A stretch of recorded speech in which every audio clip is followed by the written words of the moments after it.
Olá, queridos, Haris Cairene, como eu sempre digo para todos, este é o dia que fez o Senhor, alegremos-nos e nos regozijemos nele. Primeira lição do segundo trimestre de 2026. Concluímos semana passada a questão da Trindade e agora vamos falar sobre os patriarcas Abraão, Isaque e Jacó. Lição de número 1. Abraão, seu chamado e sua jornada de fé. Olha, é claro que a gente leva em consideração, né? Porque aqui no nome da lição, Abraão já está com o nome mudado, e dentro da lição o nome dele é Abrão. Então poderia ter sido para manter a ordem aqui, né? A lógica, Abrão, seu chamado e sua jornada, porque ele é chamado primeiro como Abrão, né? Texto em classe, Gênesis capítulo 12, versículo 1 ao 9. Palavras-chave: Abraão, fé, chamado e jornada. São palavras que eu escolho porque a lição só dá uma e eu faço um referencial. Às vezes eu uso a temática da lição e pego também a palavra-chave que é oferecida pela lição. Então eu também faço isso e aí dá uma contribuição. Introdução. A história de Abraão, em Gênesis 12, marca um divisor fundamental na narrativa bíblica, após a dispersão das nações em Gênesis capítulo 11. Lembrando que, para alguns, Gênesis do 1 ao 11 é chamado de mito. É claro, gente, que nós precisamos diferenciar mitologia de mito. Entende?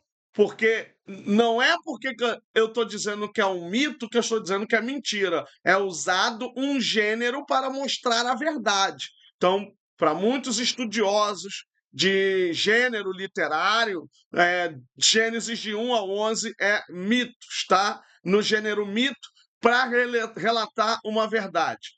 Lembrando-se, diga de passagem, que Abraão, ou Abrão, entra na história no capítulo 11 de Gênesis, e sem introdução, um corte assim, ele já entra, e o capítulo 12 também, um corte, né? Deus inicia um plano redentor pessoal, chamando um homem a favor de um povo, né? A formar um povo, desculpa, chamando um homem a formar um povo. O verbo hebraico lerar, vai para ti mesmo, indica não apenas um movimento geográfico, mas também uma ruptura existencial. Abrão é chamado a deixar sua segurança para entrar em uma jornada de fé baseada exclusivamente na palavra de Deus. Então, é essa palavra de Deus que a gente diz no hebraico davar Adonai, que é do verbo davar, que significa falar ou palavra, mas aqui no caso não é verbo, é palavra, é substantivo, davar Adonai, palavra de Deus, é onde está fundamentada a promessa. Até porque a palavra promessa, ela não existe na Bíblia, ela é uma tradução. A palavra, tudo aquilo que está voltado ao homem está voltado porque Deus falou, porque Deus garantiu pela sua palavra. Primeira grande seção, Deus chama Abrão. Primeira subseção, a fé diante do chamado. O chamado de Deus exige uma ruptura radical, expressa pelos termos aratzá e moladeká e Beit Rabirá, que abrangem terra, cultura e estrutura familiar. Eretz, que ali é Eretzar, que significa terra, né? Que abrangem terra, cultura e estrutura familiar, todos esses termos têm a ver com isso. Ou seja, tudo aquilo que sustentava a identidade de Abrão. O imperativo ler revela que a fé começa com um movimento, né? Para ele ir, né? Para Abraão sair da parentela dele, para ele ir, como nós lemos ali atrás. não com compreensão total, e exige disposição para caminhar rumo ao desconhecido. Ele não sabia para onde ir, não sabia qual era a terra. Deus apenas diz: sai da tua parentela e vai para a terra que eu vou lhe mostrar. Assim, a fé de Abraão ou a fé de Abrão antecipa a revelação completa, mostrando que confiar em Deus é obedecer antes de ver. A palavra fé, ela tem a ver com toda a ideia de obediência e fidelidade. Então, eu preciso ser fiel acreditando. Então, a fé vai trazer essa obediência também, essa fidelidade, mostrando aí a perspectiva do obedecer antes de ver. O que revela um padrão fundamental da espiritualidade bíblica. Lembrando a todos vocês que o pessoal do Antigo Testamento, a fé deles parece que era uma fé diferente da nossa. Eles não questionavam, não perguntavam. Porque se fosse eu ou você, a gente ia perguntar para onde, qual é o lugar, qual é a cidade. Não, ele apenas saiu. 75 anos ele tinha quando ele sai da parentela dele e vai sem, assim, um norte de terra, um lugar. Apenas ele sai e Deus vai direcioná-lo. Segunda subseção, a promessa para Abrão. A promessa divina é estruturada por uma sequência de verbos no imperfeito com valor de futuro, como ve'ezeká, vá abareha e vá agadelá, que indicam a ação contínua e garantida por Deus. Isso tudo está em Gênesis 2, 12, versículo 1 ao 9. Que indicam a ação contínua e garantida por Deus, ou seja, vocês sabem que o imperfeito, né? Na verdade, no hebraico a gente não fala imperfeito, perfeito ou presente, a gente fala perfectivo e imperfectivo, porque geralmente no hebraico não tem aspecto verbal, mas aí é na tradução é que a gente vai, por exemplo, você tem um vecatal e você tem um vaiktol. E aí a gente vai observando a diferença, porque o vecatal, vaiktol, são verbos que trazem a ideia de narrativa, porque Gênesis 12 é um texto narrativo, por isso que a gente tem esse V aí, inclusive até deixei ali sem colocar o W na primeira tradução, que é o W, porque é um Vav.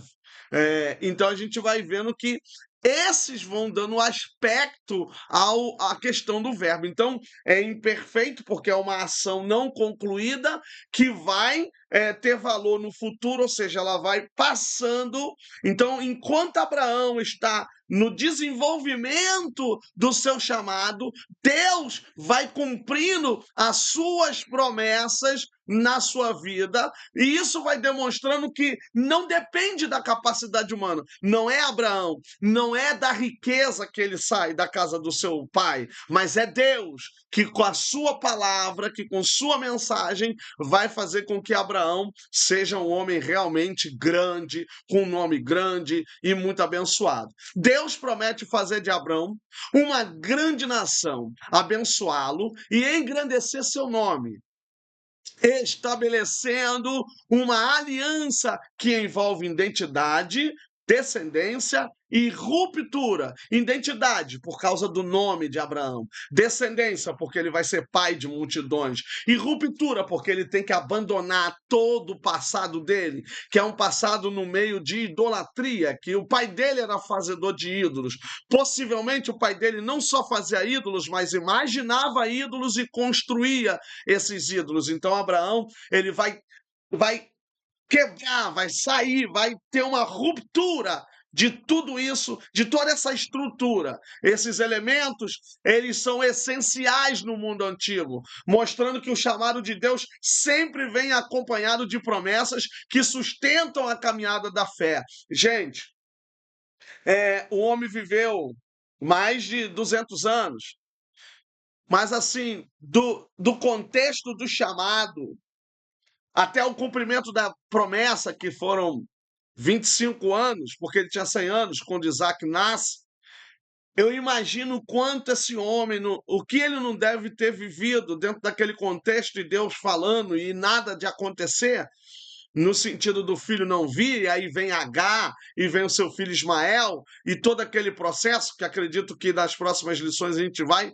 também falar toda essa questão. Então, é a promessa e a vivificação dessas promessas, e o que Deus traz sobre essas promessas é que vão sustentar a nossa fé nessa caminhada, porque se não for isso, é muito complicado a gente conseguir continuar nessa caminhada. Essas promessas revelam a iniciativa divina, porque quem está prometendo é Deus. Abraão nada oferece. Tudo procede da graça de Deus, é Deus. Tudo parte de Deus, tudo vem de Deus, tudo acontece por causa de Deus. Então, Abraão é apenas um coadjuvante. Abraão é alguém aqui que vai ser o carregador dessa promessa. Mas é Deus que vai fazer com que isso aconteça. É Deus que tem a palavra, é Deus que tem a promessa. Ele é aquele que fala e que cumpre. Terceira subseção: as bênçãos de Deus para Abrão. A raiz Bará aparece repetidamente, enfatizando que a bênção é o eixo central da relação entre Deus e Abrão. E não se limita à prosperidade material, mas inclusive favor divino, proteção e propósito. A expressão Ve'er Berechar transforma Abraão em agente da bênção, indicando que ele não apenas recebe, mas transmite aquilo que Deus concede. Gente, passa de pai para filho ali no contexto dos patriarcas. Então ele é Abraão, dos três, gente, dos três maiores patriarcas, Abraão, Isaac e Jacó, ele é o homem da promessa. É ele que carrega a bênção. Ele é o eixo central da relação entre Deus e Abraão. É Abraão. Abraão está ali como o eixo. Deus opera na vida de Abraão. Ele é o que carrega. É nele que está toda essa ideia. Por quê? Porque todos os outros filhos são filhos da promessa. E reparem que dos três patriarcas, o único que não morre cego é Abraão. Você já se perguntou por que dos três patriarcas, Abraão é o único que não morre cego? Por que Isaac fica cego? Por que Jacó fica cego? Mas Abraão morre e as suas vistas não escurecem. Porque ele é o homem, gente, da promessa. E o homem da promessa precisa ver, enxergar, contemplar toda a perspectiva de sua promessa.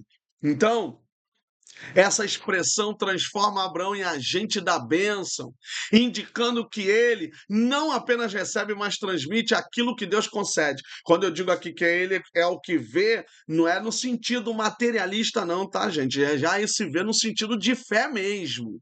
Além disso, o verbo ver brehur, ou venir brehur, aponta para um alcance universal, revelando que o plano de Deus sempre teve em vista todas as famílias da terra, antecipando a dimensão missionária da fé bíblica, ou seja, em ti serão benditas todas as famílias da terra. Isso indica, gente, que Deus já estava com seu plano salvífico na vida de Abraão, para que isso fosse perpassado a todas as nações. Por isso nós somos descendente pela fé de Abraão, e o mundo árabe quase todo, né, uma grande parte do mundo árabe é descendente de Abraão, né? O Irã não é descendente de Abraão, o Iraque não é descendente de Abraão, mas existe uma outra parte ali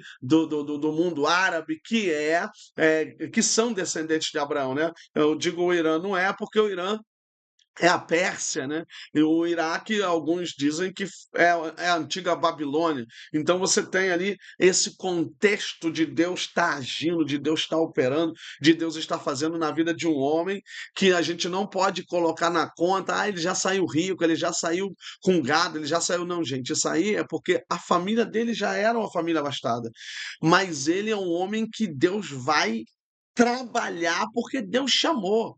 E é um contexto de chamado que, de certa forma, tem um diferencial do nosso. Podemos contextualizar, mas há uma diferença lá no Antigo Testamento. Segunda grande seção, a obediência de Abraão a Deus. É o que eu falei com vocês, né? Os tópicos, eles já colocam o nome Abraão, mudado aqui já colocou Abrão mesmo, né? Como ainda não mudado, mas só por questão estrutural, né? Atendendo o chamado. Essa é a primeira subseção.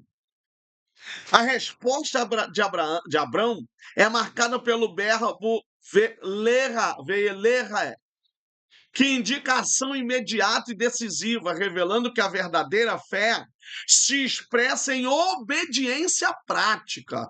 Ou seja, Abraão, ele vai responder de maneira prática, obediência, atende imediatamente.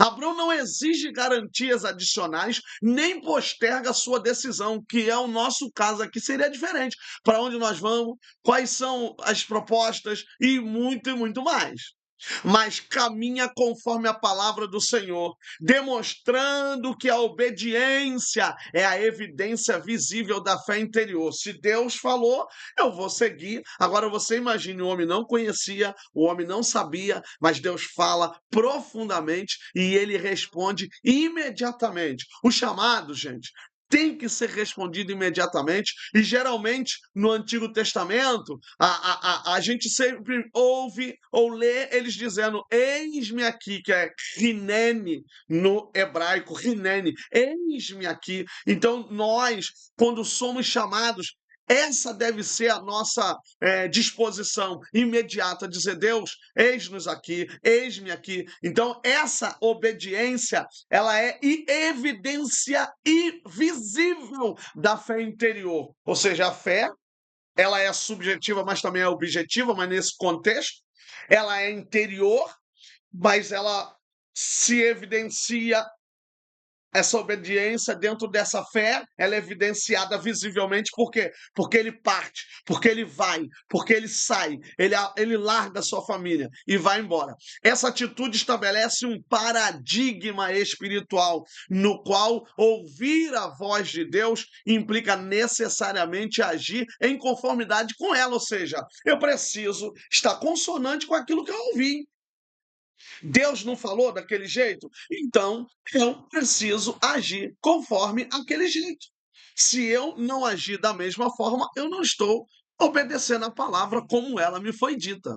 E Abraão obedece direitinho, conforme o que foi falado a ele. Então, essa obediência, ela é uma evidência visível da fé. Então, quando Deus falar conosco, nós precisamos atender do jeitinho que ele está falando, para que essa obediência sirva para quem está ao nosso redor como inspiração para que eles também acreditem e tomem a mesma decisão. Porque, gente, a melhor coisa que tem na vida de um homem, de uma mulher de Deus, é a obediência à sua palavra. Obediência integralmente. E foi isso que Abraão fez. Um descuido. Não descuido com a palavra, mas um descuido por ter levado seu sobrinho, né? Claro. Apesar de sua obediência, Abrão leva consigo Ló, o que pode ser interpretado como uma obediência incompleta. Por isso que ele comete esse descuido. Pois Deus havia ordenado a separação da parentela, por isso que tinha que ter aquela ruptura. Ruptura total. Esse detalhe revela que a fé genuína não exclui processos de amadurecimento e ajustes ao longo da caminhada, porque ele está dentro de um contexto que ele está começando a conhecer a Deus. mostrando que o ser humano pode responder ao chamado divino de maneira sincera, mas ainda imperfeita, porque não conhece. E isso vai sendo aperfeiçoado. Tanto é que o apóstolo Paulo diz, né, que aquele que começou a boa obra a aperfeiçoará. E olha o final de Abraão, né? Assim, a narrativa evidencia que Deus trabalha com a progressividade da fé, conduzindo Abraão a um nível mais profundo de dependência e fidelidade. Depois, é claro, a gente vê que isso trouxe consequência, os problemas entre Ló e os servos de Ló com os servos de Abraão, a separação, Ló indo para Sodoma e Gomorra, a luta de Abraão contra aqueles 5 reinos. Então você, 5 reis. Então você vê todo o processo que vai trazendo. E não é esse o único erro, né? Nós temos outros problemas também na vida de Abraão que nós precisamos entender que são nossos problemas também. Nós também podemos cometer tais problemas. Então a fé, ela não vai fazer com que a gente seja perfeito, mas ela vai de maneira progressiva, como nós acabamos de ler aqui, ela é um processo de crescimento em que nós chegaremos a um nível avançado lá no futuro de tudo aquilo que nós estamos vivendo. E Abraão, ele passa por isso. Então, ele deveria ter tido uma ruptura total, ele deveria não ter levado ninguém, seguido a sua trajetória, e dessa trajetória, Deus continuaria fazendo a sua bênção. Isso demonstra o que Jesus falou, né? Quem vem a mim de maneira nenhuma lançarei fora. Imagine se Deus lançasse a gente fora pelos nossos erros, pelas nossas falhas, né? Claro que existem pessoas no Antigo Testamento que foram rejeitadas, né, como Saul, mas o erro de Abraão não fez com que Deus o lançasse fora ou o rejeitasse. Mas existem situações que podem acontecer, e já no Novo Testamento a gente vê de Jesus já dizendo que de maneira nenhuma lança fora. Então, muita coisa que aconteceu no Antigo Testamento, no Novo Testamento, Jesus já não faria, como ele mesmo disse, de maneira nenhuma o lançarei fora. Terceira subseção da segunda grande seção, a passagem por Arã. Arã representa um estágio intermediário na jornada, onde houve uma interrupção inicial sob a liderança de Terá. E o verbo yashav, que significa habitar, né, sugere uma permanência que poderia ter se tornado definitiva. No entanto, Abrão retoma o movimento, demonstrando que a obediência exige romper com zonas de conforto e evitar a estagnação espiritual. Lembre-se que Terá é pai de Abraão. Então eles estão agora em Arã, e é daí que Deus vai tirar Abraão, e Abraão precisa ser decisivo. Abraão precisa realmente fazer essa ruptura. Ele tem que realmente fazer esse movimento e tem que sair da zona de conforto e evitar a estagnação espiritual. Arã, portanto, simboliza momentos na vida em que o propósito de Deus pode ser retardado por acomodação, exigindo decisão renovada para avançar. Gente, às vezes é necessário tomar atitudes, às vezes é necessário tomar decisões, às vezes é necessário você se levantar, se erguer e mudar. Às vezes é necessário. E isso era necessário na vida de Abraão.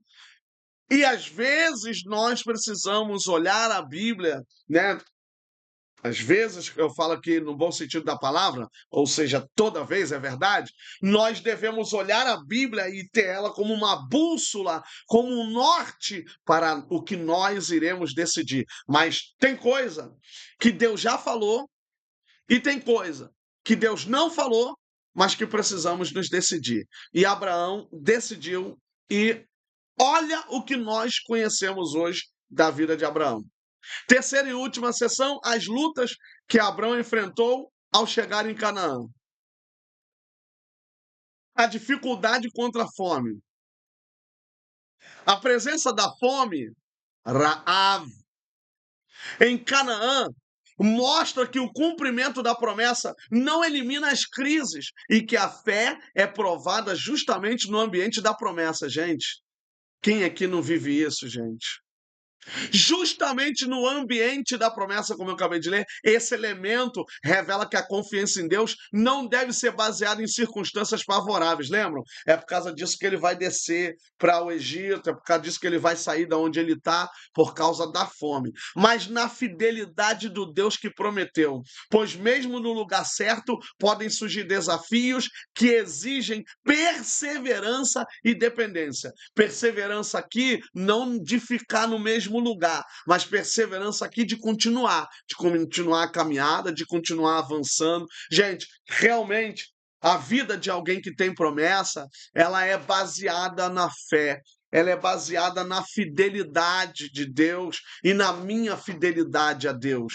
Então, Abraão, ele vai passar por esse processo, vai cometer alguns deslizes, como nós também cometemos, porque a gente reclama, a gente murmura, a gente quase não crê mais. Então, a gente precisa entender que o fato de eu ser chamado não significa que tudo vai ser perfeito, que tudo vai ser legal, que tudo vai ser um mar de rosa. Não, nós vamos passar por dificuldades e muitas dificuldades, como está aqui, ó, segunda subseção, a dificuldade de ir para o lugar certo. A decisão de Abraão de descer ao Egito, Mitzrayim, é marcada pelo verbo yará, ou yarad, desculpa, yarad, que muitas vezes carrega uma conotação teológica de descida não apenas geográfica, mas espiritual, sugerindo afastamento momentâneo da direção divina, porque não era para o Egito que Deus queria. Então, você observem que o verbo não traz apenas uma ideia de descer no sentido de ir para o Egito, mas no sentido espiritual. Então, você vê que o Egito simboliza já o mundanismo não de hoje, mas desde muitos anos, desde milênios. Para nós, o contexto do Egito tem essa ideia teológica já de afastamento, de distância, de falta de presença de Deus. Então, ele sai momentaneamente da direção divina e lá ele comete o erro, né? É minha irmã, você vai chegar lá, você diz que é minha irmã, não é minha esposa. Então, olha como é que a fé passa pelas suas provações, pelas suas dificuldades, né? Essa escolha evidencia como circunstâncias adversas podem levar o crente a agir por lógica humana em vez de direção divina, revelando a tensão constante entre fé e pragmatismo, porque nós somos pragmáticos, nós queremos tudo prático, tudo já feito, fast food, nós queremos imediatamente. Deus não trabalha dessa forma, é no tempo dele, é na hora dele, é como ele quer, e ele vai permitir que a gente passe. E aí, gente, quando Deus se cala, o melhor é esperar. Quando Deus não fala, o ideal é nós não tomarmos nenhuma atitude. Claro que nós não vamos ficar parados, mas a gente vai indo, caminhando e confiando em Deus, trabalhando dentro da vontade de Deus, seguindo ainda, não é parar, é seguindo. Para não contradizer o que eu falei ali atrás. É seguir, é continuar. Tomar atitude direcionada por Deus, no sentido de não ficar parado, mas continuar na trajetória. Terceira e última subseção. A dificuldade em falar a verdade. No Egito, Abraão pede que Sarai diga que é sua irmã, evidenciando um momento em que o medo, Yarê, supera a confiança em Deus, levando-o a comprometer a verdade. Por quê? Verdade, tudo bem que aqui o termo é hebraico, mas no grego, verdade é tudo aquilo que não pode ser ocultado. Verdade é tudo aquilo que está revelado. Então, no Antigo Testamento é emet, verdade, emet. E daí sai também a palavra amém e tal, porque a verdade ela não pode ser oculta, ela tem que ser revelada. Abraão vive um momento que, por isso que eu não sou muito chegada, quando a gente lê Hebreus 11, a galeria dos heróis da fé, quando a Bíblia diz que eles tinham as mesmas paixões que nós temos, eles eram homens de fé. Eles venceram a si mesmo, venceram o mundo, mas tiveram seus processos. E sabe que o que é o legal da Bíblia? É que ela não esconde nada de ninguém, ela é imparcial. A Bíblia podia ter escondido tudo isso aqui de Abraão e de outros homens, mas não, ela revela, ela mostra, porque para provar que nós também podemos conseguir como eles conseguiram, com todas suas falhas, seus defeitos, mas venceram. Esse episódio revela a fragilidade humana, mesmo na vida de alguém chamado por Deus, mostrando que a fé não elimina completamente as falhas, claro que não, porque a maior grandeza do ser humano é saber que ele é ser humano, não reconhecer isso, ele não é Deus, ele não é divino. Mas que Deus permanece fiel apesar delas. A Bíblia diz que ainda que sejamos infiéis, ele permanece fiel, preservando o seu plano e sua promessa. Se Deus não fosse fiel a si mesmo, o seu plano não se concluiria. A fidelidade à sua palavra, a fidelidade a si é acima de qualquer coisa, aí o seu plano segue até o final. Conclusão: a jornada de Abrão revela que o chamado de Deus é acompanhado por promessas, exigências e desafios, sendo sustentado por uma fé que se expressa em obediência progressiva. Os verbos hebraicos como barar, ler e aman mostram que a fé bíblica envolve movimento, recepção da graça divina e confiança contínua, mesmo diante de incertezas e falhas. Assim, Abraão se torna modelo de uma caminhada espiritual que não é perfeita, mas perseverante, ensinando que o mais importante não é a ausência de erros, mas a disposição de continuar seguindo a voz de Deus ao longo da jornada. Veremos mais erros de Abraão ainda, mas veremos quem esse homem se tornou ao longo de sua história. Gente, até a próxima lição. Um grande abraço, compartilhe o link, siga-nos, se inscreva no canal e venha nos conhecer as nossas redes sociais e nós estaremos aqui para abençoar a vida de vocês como vocês têm nos abençoado. Um abraço, Haris Cairé.